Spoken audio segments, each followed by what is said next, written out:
From social media to email to submitting something on KHOU's website, so many of you are sending us messages about the Equifax data breach settlement.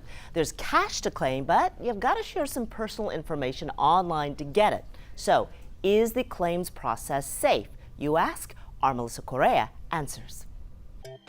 The 2017 Equifax data breach, 147 million people impacted when one of the nation's largest credit reporting companies was hacked. We're talking names, birth dates, social security numbers, physical addresses, and credit card info. On Monday, this settlement includes at least $575 million. The Federal Trade Commission announced it struck a deal with Equifax. People impacted have two options: a decade of free credit monitoring with $1 million of identity theft insurance, or you can take the cash, $125 or as much as $20,000 if you can explain and prove your identity was stolen because of the Equifax breach. The easiest way to file a claim is online at equifaxbreachsettlement.com. You can also mail in a claims form. The FTC, which protects consumers, is linking to this website, so I used it to confirm that I was impacted by the breach. I then filled in all the boxes and picked my option. I went with cash and opted not to ask for more money.